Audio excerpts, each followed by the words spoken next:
South ఇండియాలోనే biggest sorry store మన Varahi silks మన విజయవాడ ఎంజీ రోడ్లో ప్రారంభం. ఈ రైతు అన్నది టైటిల్ తేజ గారి ఆల్రెడీ తేజ రిజిస్టర్ చేశారు. అది తేజ చెప్పాడు ఇదివరకు రైతు అని, ఏమన్నా రిజిస్టర్ చేస్తే ఇల్లు అడిగి తెచ్చుకుంటాం. ఓకే, చంద్రలేఖ సినిమా తీసాక అది రీమేక్ కదా, తీసాక ఆ ఫస్ట్ కాప్ చూసి మీరు సాటిస్ఫై అవ్వలేదంట. అది డెఫినెట్గా పోయే సినిమా అని మీరు ముందే డిసైడ్ అయిపోయారు. అలా కాదు, పోయే సినిమాని ఎందుకు డిసైడ్ అవుతాం, అలా హోప్ ఉంటుంది కదా. అంటే ఫస్ట్ కాప్ చూసాక కరెక్ట్ కాదు, చెప్పాను కదా ఎన్నే పిల్లడితో చూసుకో డిసప్పాయింట్ అయ్యామని. సో అక్కడ స్టేట్ ఆఫ్ మైండ్స్ అలా ఉంటాయి. ఓకే, సడన్గా ఇంక మనం చేయగలిగింది ఏమీ లేదు అని అందుకే చెప్పాను కదా ఇందాక, ఏ ఫస్ట్ కాపీ చూసినా హార్ట్ బ్రేక్ అయిపోతుంది. మేబీ అలాంటిది అయ్యి ఉండొచ్చు. వై ఓన్లీ చంద్రలేఖ, అన్ని సినిమాలకి అదే ఫీల్ ఉంటుంది నాకు. ఇప్పుడు కొంచెం అలవాటు అయ్యాం కాబట్టి కొంతవరకు దాన్ని కంట్రోల్ చేసుకుంటూ చూడటానికి ట్రై చేస్తాం. ఓకే, అంత తప్ప అలా స్పెసిఫిక్గా సినిమా ముందే అయిపోతుంది నేను ఇంకా అంత బ్రహ్మంగానే అవ్వాలి అది తెలియదు అనే హోప్ ఉంటుంది. Okay okay. అండ్ బాలకృష్ణ గారి సినిమా ఎప్పుడు ఇది నక్షత్రం తర్వాత ఉంటుందా? తర్వాత డిసెంబర్ స్టార్ట్ అవ్వాలి. రైతు అమితాబ్ బచ్చన్ గారిని కలిసి వచ్చాం కదా, సో ఆయన డెసిషన్ కోసం వెయిటింగ్. ఏంటి ఆయన కలవడానికి ఉద్దేశం? అవన్నీ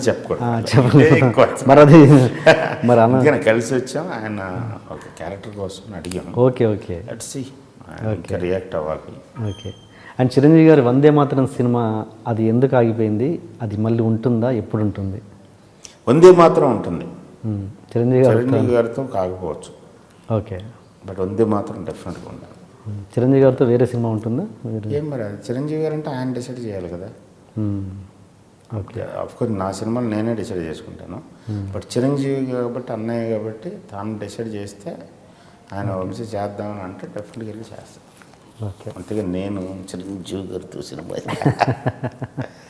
అది కాదు, ఆ సినారియో అది కాదు. వందే మాత్రం డెఫినెట్గా మనకి అవసరమైన సినిమా చెయ్యాలి కంపల్సరీ. టబ్బు బాగా ఇష్టపడ్డ ఆ సినిమా ఎందుకు చేయలేకపోయింది?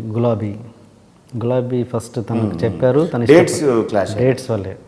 అప్పుడు తను బాగా రుక్ సాంగ్ రిలీజ్ అయ్యి సడన్ స్టార్డమ్ వచ్చింది టబ్బుకి. సో మెనీ ఫిల్మ్స్ అదే 6 months వెయిట్ చేయాల్సి వచ్చింది. ఓకే, సో అంత టైం లేదులే మాకు అని. ఓకే ఓకే, దాన్ని అంటే. అండ్ గులాబీ సినిమా చేయడానికి ముందు సురేష్ బాబు గారు కూడా మిమ్మల్ని అప్రోచ్ అయ్యారు, మీరు నో చెప్పారు. సురేష్ బాబు నన్ను అప్రోచ్ అయ్యారు, నేనే సురేష్ బాబుని అప్రోచ్ అయ్యాను. మనకు అంత సీన్ లేదు. సారీ మీరే సురేష్ బాబు గారు వెళ్ళి చెప్తే మా ఇద్దరి మధ్య ఎక్కడ వచ్చిందంటే, ఆయన కథ చెప్పు కన్విన్స్ అయితే వెంకటేష్ని ఇస్తానని అన్నాడు. ఏది గులాబీ సినిమా కథ విని కన్విన్స్ అయినా సరే నేను చక్రవర్తితో తీస్తాను. ఓకే, అలా ఉండకూడదు, అది కరెక్ట్ కాదు, నువ్వు ముందు చెప్తే మనం డిసైడ్ చేద్దాం. అలా లేదు డిసైడ్ చేయని అప్పుడు చెప్తున్నాను. సో అలా ఫిజిలిటీ అయిపోయింది. ఓకే, మళ్ళీ మీరు అంటే తర్వాత ఎప్పుడు మీరు ఆయన్ని ప్రపోజల్ ఎప్పుడు తీసుకెళ్ళిపోలేదా ఏ సినిమాకి కూడా? తర్వాత ఇది 1-2 సార్లు అనుకున్నా కానీ ఇట్స్ ఆల్ వేగ్ తెలుసు. ఏదైనా చెప్పం చేద్దామని అంటాడు ఆయన. ప్లస్ వాళ్ళు జనరల్గానే కొంచెం they take their own time.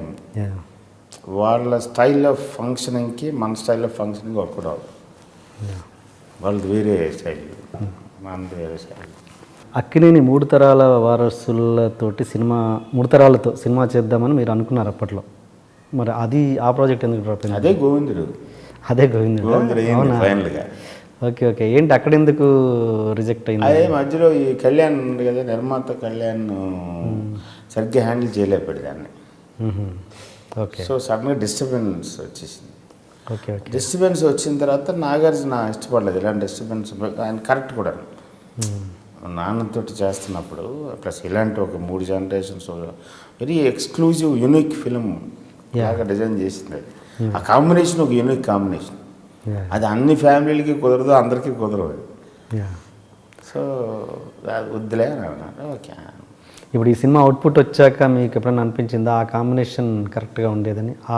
ఆ ఫ్యామిలీతో తీసి ఉంటే సక్సెస్ అయ్యేది బాగా అని? అంటే అది హైపోథెటికల్ కదా అట్టేనారు. వన్స్ మన దీంట్లోకి ఉన్న తర్వాత సైకలాజికల్గా ఎమోషనల్గా ఈ దీంట్లో జర్నీ ట్రావెల్ చేస్తూ ఉంటాం. అది అయ్యి ఉంటే అనేది ఉండదు. Purely I didn't happen. Okay, next ఎక్కడ? సో ఇనీషియల్ డేస్ మీ ఇమాజినేషన్లో అనిపిస్తుంటుంది అలా. అదే ఇనీషియల్ డేస్, అదే చెప్తున్నాను. ఇనీషియల్ డేస్లో ఉంటుంది. వన్స్ ఈ క్యారెక్టర్స్ దాంట్లోకి వెళ్ళిపోయిన తర్వాత that will go to the back of the mind. That won't effective any mode rather mood అనిపిస్తుంది. అయితే అది నరకం. ఇది మైండ్లో ఒక పిక్చర్ పెట్టిన అక్కడ ఒక పిక్చర్ జరుగుతుంది, చచ్చిపోతాం అది. అంటే మనకు తెలియని షేడ్స్ ప్రతి మనిషిలో ఉంటాయి ఉంటుంది. ఇది ఒక్కటేనే కదా, this nature of hair is there in every aspect of our lives. Okay okay. అది కూడా ఇప్పటికీ కోపం వచ్చిందంటే బ్లాస్ట్ పడిపోతుంది, లవ్ వచ్చిందని అలాగే ఉంటుంది, మధ్య రకంగా ఉండదు. Okay okay okay. మీ మీద అంటే రకరకాలుగా వెబ్సైట్ రాయడము, రకరకాలుగా న్యూస్ రావడము, అంటే దానికి ఈ ప్లాట్ఫామ్ అన్నది ఇక్కడ క్లారిఫికేషన్ పర్ఫెక్ట్గా వస్తుందని నేను అనుకుంటున్నాను. అంటే ఏంటి మీ మధ్యలో విభేదాలు ఉన్నాయని అది ఫస్ట్ ఆఫ్ ఆల్ క్లారిఫై చేయాల్సిన అవసరం లేదు. We are happy. అండ్ అదే అదే అదే అదే అదే నేను అది నీకు ప్రూవ్ చేయాల్సిన అవసరం లేదు. నీకని కూడా కదా, నీకంటే I mean take it as you. ఎవరికైనా చెప్తాను, ఇట్స్ ప్యూర్లీ మా పర్సనల్ అఫేర్. ఒకవేళ మాకు ప్రాబ్లమ్స్ ఉంటే మేము చేస్తాం, మీరు ఎందుకు బాధపడతారు? And I'm very happy. నేను అబద్ధం ఆడట్లేదు, నాకు అబద్ధం ఆడాల్సిన అవసరం లేదు. We're very very very very very very happy, me my wife and my son. అదే అదే నేను అనుకుంటున్నాను. అంటే ఏంటంటే మీ ఫ్యాన్స్ కావచ్చు, నాలాంటి మీ ఫ్యాన్స్, రమ్యకృష్ణ అబ్సల్యూట్గా నో ప్రాబ్లం అట్ ఆల్. అయితే తను ఎక్కువ ఈ మధ్య చెన్నైలో ఉంటుంది, నేను చెన్నై ఎక్కువ వెళ్ళలేకపోవడం వల్ల ఇవన్నీ బయట వస్తూ ఉంటాయి, సహజం కదా. ప్లస్ వీళ్ళిద్దరు కలిసి ఉన్నారు, ఆవిడేమో అక్కడ ఉంది, తినేమో ఇక్కడ ఉన్నాడు అని అనేది. ఇప్పుడు వచ్చినప్పుడల్లా, ఇప్పుడు హైదరాబాద్ వచ్చినా సరే బాహుబలి షూటింగ్ ఈ మధ్య బాహుబలికి ఎక్కువ వస్తుంది. బాహుబలి RFCలో జరుగుతుంది. సో మన ఇంట్లో ఉండి రోజు 1.5 hour వెళ్ళటం కంటే హోటల్లో ఉండటం, RFCలో ఉండటం బెటర్ కదా. సో అలాంటప్పుడు నేనే వెళ్తుంటాను నైట్స్. సో ఇక జనం అనుకోడంటే పాపం ఏదో ఇంట్రెస్టింగ్ ఉంటుంది కదా, అనుకున్నాను టైం పాస్ కదా, అంతకుమించి అబ్సల్యూట్గా ప్రాబ్లం. ఓకే, ఇక్కడ నుంచి ఇంకా న్యూస్ రావని ఆశిస్తాను. వస్తాయి చెప్పుకుంటాను. అంటే రమ్యకృష్ణ గారి డబ్బులన్నీ కృష్ణవంశీ గారు అన్ని శ్రీ ఆంజనేయంలో దాంట్లో దీంట్లో పెట్టి పోగొట్టారు. ఇవన్నీ అసలు క్వశ్చన్ లేదు అసలు.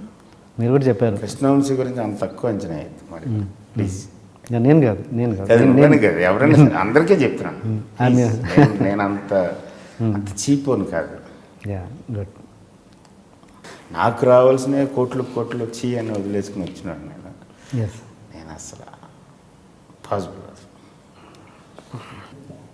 రమ్యకృష్ణ గారు ఇందులో నక్షత్రంలో ఏమన్నా క్యారెక్టర్ ప్లే చేస్తున్నారా? నేను ఆవిడ డైరెక్ట్ చేయలేను, చాలా కష్టం. చాలా కష్టం, బాగా క్లోజ్ కదా. సో నేను ఏదైనా చెప్తే నవ్వుతుంది, నాకు మూడు పోతుంది. అది కరెక్ట్ కదా. శ్రీ ఆంజనేయంలో పడ్డాను, చంద్రలేఖ టైంకి వీఆర్ నాట్ మ్యారీడ్. మ్యారేజ్ అయిన తర్వాత శ్రీ ఆంజనేయం చేస్తున్నప్పుడు so it's difficult to handle here as a director. మరి ఆవిడతో రుద్రాక్ష అని ఒకటి ప్లాన్ చేశారు అప్పట్లో, దిల్ రాజు గారి ప్రొడక్షన్లో రమ్య ఒక క్యారెక్టర్ అని దిల్ రాజు ప్రపోజ్ చేసాడు. చేస్తే చూడాలని ఉంది సార్, మీరు చేయండి సార్ అంటే నేను వెళ్ళి కథ చెప్పి ఆవిడ నొప్పించడం, కానీ నేను తీసుకోవచ్చు అవన్నీ నేను చూసుకుంటాను. కాదు, ఆవిడతో మన కష్టం పని చేయలేదు. పెద్ద స్టార్, పొద్దున్న 9:30 10 అయితే కానీ రాదు, అవన్నీ మీకు ఎందుకు సార్ నేను చూసుకుంటాను. దిల్ రాజు ఏదో ప్రపోజల్ పెట్టాడు, బట్ ఇట్ ఇన్ ఫైనలైజ్ కదా. ఎందుకంటే ఆవిడ యాక్టింగ్ క్యాపబిలిటీస్కి, ఆ చామ్కి, ఆ ఆరాకి ఏదైనా మంచి స్క్రిప్ట్ చేసి చెయ్యాలని ఉంది నాకు కంపల్సరీ. నేను కాబట్టి ఇంక నాకు ఇంకా ఎక్స్ట్రా బయట లాగి చూపించుకోవాలి.